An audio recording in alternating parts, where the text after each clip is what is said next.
Hello, this is question 5 from paper 2 from the 2020 Leaving Cert Higher Level Maths exam. Up the top right you'll find a card that will bring you to the playlist that has all my solutions to the questions in this paper. And below the video you'll find a link to an image of this question so you can try it in your own time before looking at this solution. Question 5 is made up of two probability questions, both independent, pardon the pun, which the first question, part A, will ask about independence at a moment. So question 5, part A, they give us two events, A and B. They tell us the probability of A, that's how we read this, probability of A is 3/4.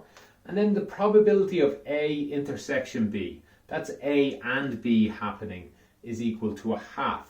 And they ask us for the probability of B given that we know A happens. What is that? So the easiest way to do this, I believe, is to do a Venn diagram. So I'll draw one of them. We'll use it a few times here. We'll draw A and B. These are just, they're not to size or anything like that. And we know that the probability of both happening, that's the intersection here, is 1/2. We know the probability of A, let's put A and B in. The probability of all of A happening is 3/4. So that means there's something here, a number here that adds with this to get 3/4. What is it? 1/2 is 2/4. So we need one more quarter here. 1/4 plus 2/4 is 3/4. And that's all we need. The probability of B happening given that A has already happened. So we're in the world that is only A now. We're only in this world. This big world here is 1. Probability of 1. The chances of being in A is this plus this divided by 1. 3/4. The probability of being in the intersection is 1/2 divided by 1. The probability of A without any B is 1/4 divided by 1. But what they asked is the probability of B given that we know A. So the only world that exists, instead of the whole world here, the only world that exists is A. A is split into these two parts. There's 1/4 here and there's 1/2 here, and all of it added together is 3/4.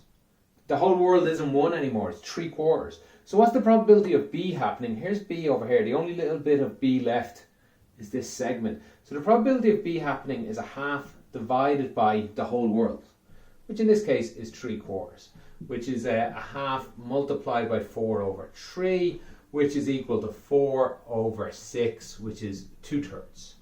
So the probability of this here is 2/3. That's the answer to A part 1. In A part 2, I've run out a little bit of room, but in A part 2 they tell us the probability of A union B, so that's just a flat U, A union B, that's A and B, in the drawing at least, sorry. I said this is A and B. I think of this as and I think of this as or. A or B. But I'll stick with union and intersection for now. A union B is equal to 11/12. That's all the numbers here, here, and this one here, the one we don't have in yet. So all three of them will add up to 11/12. So let's write them all again. Instead of 1/4, let's write 3/12. Instead of 1/2, let's write 6/12. And then something will be here. Let's just write something over 12, leave it a blank here. And that's all going to add up to 11/12. That's what they're telling us. So it should be quite easy to fill in this blank. It's 3 plus 6 is 9. So what do we add on to 9 to get 11? Must be a 2. 2/12 or 1/6. That's what we can now fill into that. A blank area. Also, if all of this adds up to 11/12, there's 1 left over. That must be outside. Neither A or B happens. 1/12 chance. I don't think we need that for this question at all. That fills in the Venn diagram. You're getting marks for this. You're not answering what they asked. They asked us to investigate if the events A and B are independent. Now there's two ways to do that. And let me do the first one here. First way to prove independence is the probability of A intersection B is equal to probability of A multiplied by the probability of B. If this is true, it's independent. So we can test this. The probability is 1/2, is the left side. And on the right side we have the probability of A, they gave us that at the start, it's 3/4. And the probability of B, that's these two numbers added together here. So that's a half plus a sixth. Well, if we write a half as 3/6, and that's 3/6 plus 1/6 is 4/6. Or let's rewrite that as 3/4 and 2/3. A bit easier to say. We multiply these together, we get 6/12, which is the same as a half. That's the right hand side's a half, the left hand side's a half. They are equal to each other, therefore they're independent. You just need to write something like that. Therefore, independent. That's more than enough. Indo even should be enough for them. This has been the investigation. This has proven it. And there's another way. I guess there's two other ways. I'll squeeze it in this little gap. Apologies, I'm very messy, especially with probability. It's not my favourite topic. If we said the probability of B given A is equal to the probability of B, that's also independent. Indo. That's also independent. And we know this is 2/3. So we just need to find the probability of B. We just found it here. It was 2/3. So that proves independence as well. Proves B is independent. And there's only two events. So if B is independent, then A is independent.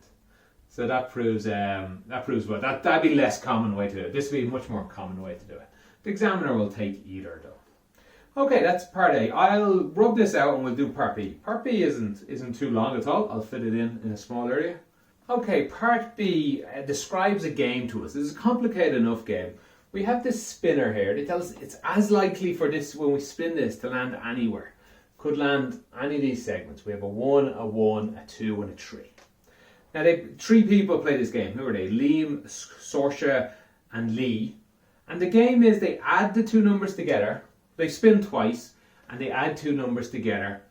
And then they take the remainder from 3. They divide it by 3 and take the remainder. And if it's 0, Liam wins, 1, Saoirse wins, and 2, Lee wins. Very complicated game.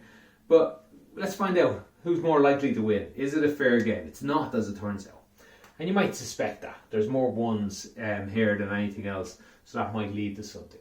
I'll explain a different way to answer it at the end, but the way I'd answer it is I just look at every possibility. There's not many here. They only play this game twice. There's only 4 things that can happen, and they do it twice.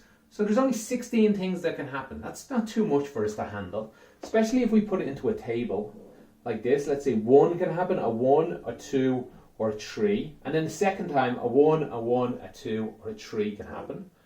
And we'll just look at all the possibilities. I'm going to have to do a table twice, I think. So let's see what would happen if you rolled 1 and then another 1. Well, you add them together, you get 2. And we just do this for all of them.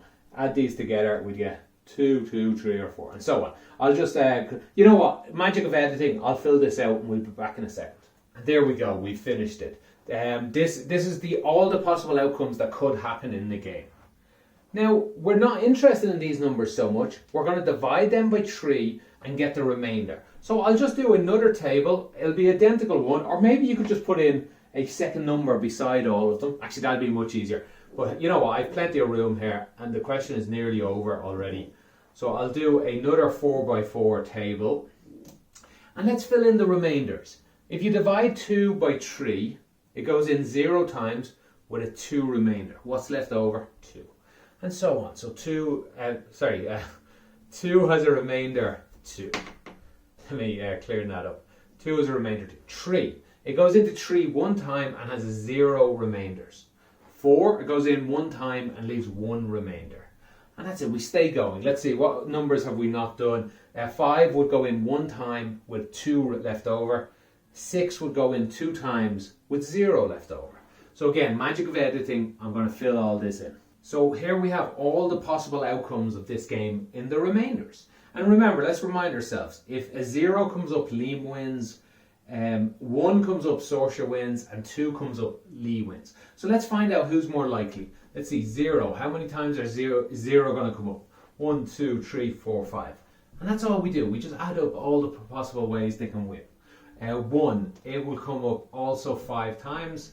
And 2, well, it must be 6 times because there's 16 numbers in this block. So let's see, 2, 4, 5, and 6. Yes, 6 times. So no, it's not a fair game. And who has 2? Lee. Lee has number 2. It's going to win more often, only slightly. It would seem fair, but after a while, they'll be like, Lee seems to win a lot. And that's because maybe he's picked the correct number here. So you just want to write something like not fair. That's enough. Full marks. You've already got full marks, I think. Not fair. Lee is more likely to win. Is more likely to win. It doesn't really matter what you write at this point. Just say not fair and show all this work, and you've already got your marks. All right, so that's that's quite an easy or short part B. If you didn't know how to do it though, it would have been hard to get any marks. Whereas if you knew how to do it, it was easy to get full marks. So not the best question in some ways. I like questions where you can get marks for attempting them. Quite hard to attempt this question if you don't know what you're doing. Okay, thank you for watching. If you have any follow-up questions or you see any mistakes I made, I do want to remind you, probability, not my favourite, so much more likely to find mistakes in this section than others.